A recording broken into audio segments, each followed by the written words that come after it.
Hello అండి, welcome back to this channel. మనము ఈరోజు పాలిటీ క్లాస్ 2 చెప్పుకుందాము. Polity class 2 is about constitutionalism and constitutional government. ఈ class చెప్పుకునే ముందు మీ అందరికీ కూడా క్వశ్చన్, మీరు ప్రీవియస్ క్లాస్ రివిజన్ చేశారా?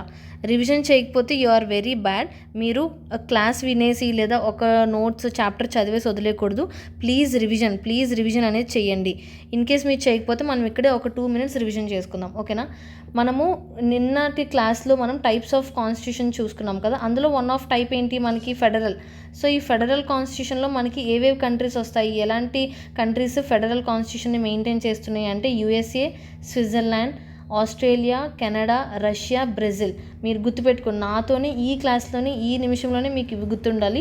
USA federal structure, federal states అని అంటాము, ఫెడరేషన్స్ అంటాం కదా. సో యూఎస్ఏ, స్విట్జర్లాండ్ ఇది కూడా federal structure of constitution.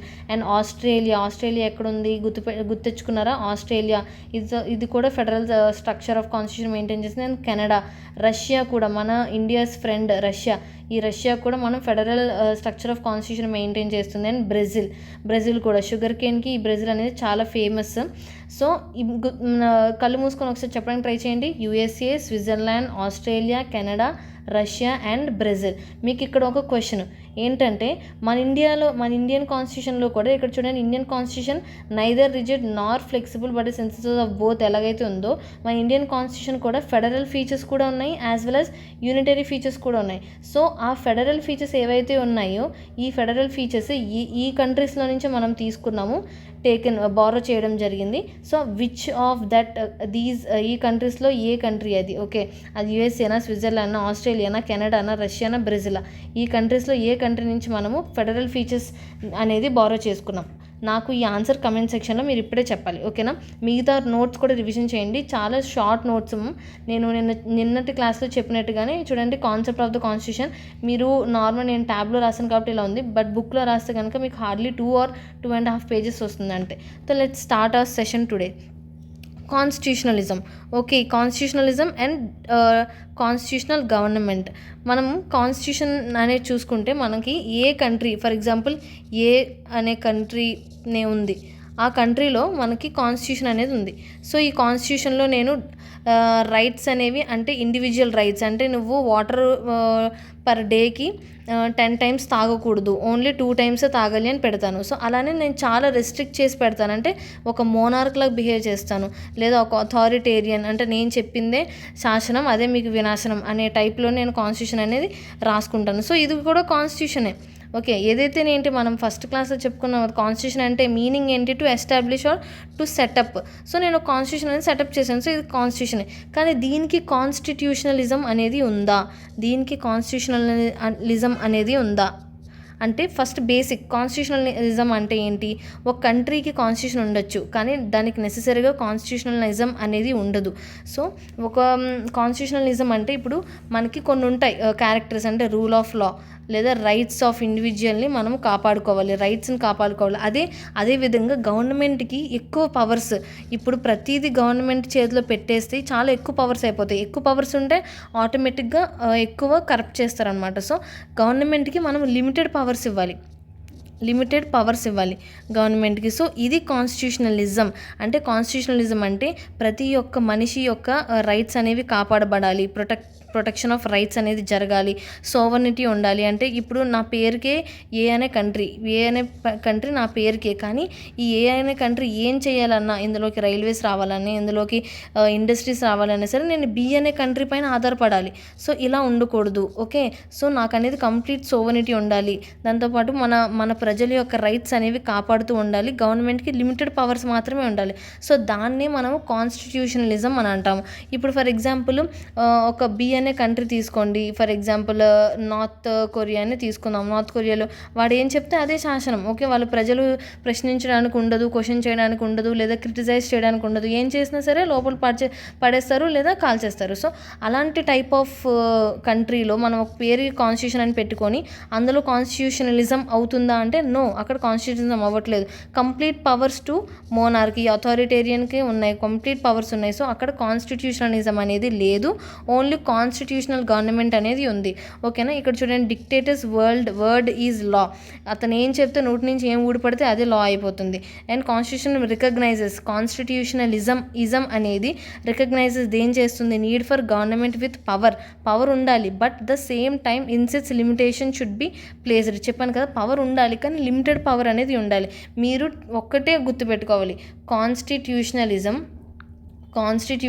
Is equals to limited power. ఇది ఎందుకు ఎంత స్ట్రెస్ చేసి చెప్తున్నానంటే యూపీఎస్సీ ప్రీవియస్ ఇయర్ క్వశ్చన్ పేపర్లో 2 or 3 టైమ్స్ ఇది అనేది రిపీట్ అయింది. What is meant by constitutionalism అంటే ఏంటి అంటే లిమిటెడ్ పవర్ ఎక్కడైతే ఉంటుందో అది కాన్స్టిట్యూషనలిజం. ఓకేనా, అండ్ అదర్ ఫీచర్స్ కూడా ఉన్నాయి. ఓకే, అండ్ ఇక్కడ చూడండి, only when the constitution of a country imposes limitation upon government power does a country not only a constitution. అప్పుడు ఆ దేశానికి కాన్స్టిట్యూషన్ మాత్రమే కాదు బట్ ఆల్సో కాన్స్టిట్యూషనలిజం కూడా ఉంది అని అంటాము. ఇక్కడ చూడండి సేమ్ అదే point repeat. Constitutionalism desires political order, ఒక పొలిటికల్ ఆర్డర్ ఒక స్ట్రక్చర్ వైజ్లో ఉండాలి అని కోరుకుంటుంది constitutionalism, but in which the power of government is limited. So constitutionalism మీరు మైండ్లో ఇప్పుడే ఫిక్స్ అయిపోవాలి ఏంటంటే కాన్స్టిట్యూషనలిజం అంటే is equals to limited government. ఏంటది, లిమిటెడ్ గవర్నమెంట్. అతిగా పవర్స్ అనేవి ఇవ్వకూడదు, మన ఇండివిజువల్ రైట్స్ అనేవి మనం కోల్పోతాము. బేసిక్ మన గోల్స్, యాస్పిరేషన్స్, పీపుల్ యొక్క గోల్స్ కానీ యాస్పిరేషన్స్ కానీ అది అచీవ్ చేయాలంటే మనకి రైట్స్ అండ్ లిబర్టీస్ కూడా చాలా ఇంపార్టెంట్. సో ఇవన్నీ పాటిస్తున్నది మాత్రమే కాన్స్టిట్యూషనలిజం అవుతుంది. ఓకే, అండ్ కొందరు డెఫినేషన్స్ చెప్పారు, ఇది జస్ట్ వన్స్ చదివేస్తే సరిపోతుంది ఎందుకంటే అందరూ కూడా సేమే చెప్తారు. కాన్స్టిట్యూషనలిజం అపాన్ గవర్నమెంట్, ఇక్కడ చూడండి రెండరింగ్ గవర్నమెంట్ రెస్పాన్సిబుల్, ఒక రెస్పాన్సిబుల్ గవర్నమెంట్ అనేది ఉండాలి. ఎప్పుడు ఉంటుంది, లిమిటెడ్ పవర్ ఇస్తే అది రెస్పాన్సిబుల్గా యాక్ట్ చేస్తుంది. ఇక్కడ చూడండి లిమిటెడ్ గవర్నమెంట్. అండ్ ఇక్కడ చూడండి arbitrary government, it means government limited by the terms of constitution, not government limited only by the desires capacities of those excess power. Okay, arbitrary government అనేది ఉండకూడదు. ఇక్కడ చూడండి form of government can only be classified constitutional when the rules are subject to body of rules, principles అనేవి ఉండాలి which limit the exercise of their power. So ఈ definitions అనేవి గుర్తుపెట్టుకోవద్దు.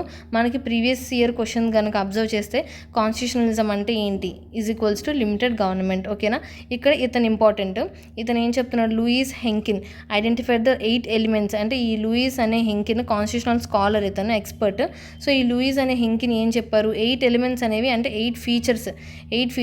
ఈ constitution ఎలా ఉండాలి, ఒక బుక్ ఉండాలి, అందులో 2 పేజీలు ఉండాలి, 3 పేజీలు ఉండాలి, అలాగైతే చెప్పుకుంటామో. సో అలాగే కాన్స్టిట్యూషనలిజం వర్డ్ దేనికి సూట్ అవుతుంది, కాన్స్టిట్యూషనలిజం అని ఒక కంట్రీ కాన్స్టిట్యూషనలిజం ఫాలో అవుతుంది అంటే అందులో ఏవేవి ఫీచర్స్ ఉండాలి అంటే sovereignty, rule of law, democratic government. ఆ డెమోక్రటిక్ గవర్నమెంట్ కూడా రెస్పాన్సిబుల్ ఉండాలి, అలాగే అకౌంటబుల్ ఉండాలి, సెపరేషన్ ఆఫ్ పవర్స్ ఉండాలి. దీని ద్వారా ఏమవుతుంది, చెక్స్ అండ్ బ్యాలెన్సెస్ అనేది కుదురుతుంది. అండ్ ఇండిపెండెంట్ జ్యుడిషియరీ అనేది ఎప్పుడు కూడా ఇండిపెండెంట్గా ఉండాలి. Civilian control of military, police governed by law and judicial control, respect for individual rights. చూసారా, రైట్స్ అనేది కాపాడాలి. సో అది ఎవరు కాపాడతారు అంటే ఓన్లీ కాన్స్టిట్యూషనలిజం ఎవరైతే ఫాలో అవుతారో వాళ్ళు మాత్రమే కాపాడతారు. So this is about constitutionalism. ఇప్పుడు ఎవరైతే మీరు మెయిన్స్కి ప్రిపేర్ అవుతున్నారు, టీజీపీఎస్సీ కానీ ఏపీపీఎస్సీ కానీ, లేదా ఇదే పోలీస్ ఎస్ఐలో ఒక ఎస్ఐ టైప్ అడిగితే ఈ కాన్స్టిట్యూషనలిజం పైన ఎస్ఐ రాయండి అని అడిగితే, సో దీన్ని మనం ఎలా రాయాలో ఇక్కడ చూద్దాం. ఇక్కడ నేను ఆల్రెడీ నోట్స్ రాసి ఉంచాను. ఇది డైరెక్ట్ మనము బేసిక్ ఆన్సర్ రైటింగ్కి ఉపయోగపడుతుంది. ఫస్ట్ మనము ఎప్పుడు కూడా ఆన్సర్ రైటింగ్లో ఇంట్రడక్షన్ రాయాలి. ఇంట్రడక్షన్లో మనం ఏం రాస్తాము, అబౌట్ కాన్స్టిట్యూషనలిజం అంటే ఏంటో మనం ఇంటర్లో చెప్తాము. Constitutionalism principal that governed powers must be limited, ఇది ఇంపార్టెంట్, సో అండర్లైన్ చేయాలి. And exercised according to constitution, rule of law, democratic values, ఇవన్నీ కాన్స్టిట్యూషనలిజంలో ప్రీ రిక్వజైట్ ఖచ్చితంగా ఉండాల్సిందే. It seeks to prevent arbitrary exercise, నచ్చినట్టు పవర్ని యూజ్ చేసుకోవడానికి లేదు, of power and protect citizens rights. So ఇది కూడా ఇంపార్టెంట్ టర్మ్, దీన్ని అండర్లైన్ చేయాలి. సో ఇక్కడ వరకు ఇంట్రడక్షన్ అయిపోయింది. ఇంట్రడక్షన్ అయిపోయిన తర్వాత మనకి ఇతను హెల్ప్ చేశాడు కదా లూయిస్ హెంకిన్, ఏం చెప్పాడు, 8 ఫీచర్స్ అనేది చెప్పాడు. ఈ 8 ఫీచర్స్ కూడా మనకి ఎగ్జామ్లో రాయడానికి అంత స్కోప్ ఉండదు. సో సెలెక్ట్ ఎనీ 5 or 6, 7 వరకు మనకి టైం ఉన్నంత మనం ఎంత రాయగలుగుతాం అంత. ఆ ఫీచర్స్ అనేవి మనము సైడ్ హెడ్డింగ్గా పెడుతూ దాన్ని దాని ఎక్స్ప్లెనేషన్ 2 లైన్స్ రాయాలి. మన రూల్ ఆఫ్ లా అంటే ఏంటి దాని ఎక్స్ప్లెనేషన్ రాయాలి. అలాగే మనకి ఇండియన్ ఎగ్జాంపుల్స్ కూడా ఇవ్వాలి అనమాట. ఆన్సర్ రైటింగ్లో ఇండియన్ ఎగ్జాంపుల్స్ ఇవ్వాలి. కాన్స్టిట్యూషనలిజం అనేది మనకి Indian constitution is the biggest example for constitutionalism. ఓకేనా, చూడండి ఒక బాక్స్ అనేది గీయాలి. ఫీచర్స్ ఆఫ్ కాన్స్టిట్యూషనలిజం అని ఒక బాక్స్ గీసాం. సో ఇది బాడీ, ఇది మనకి బాడీ అవుతుంది. ఈ బాడీలో ఏం రాస్తాము? According to constitutional scholar Louis Henkin, అతను ఒక 8 ఎలిమెంట్స్ ఇచ్చాడు.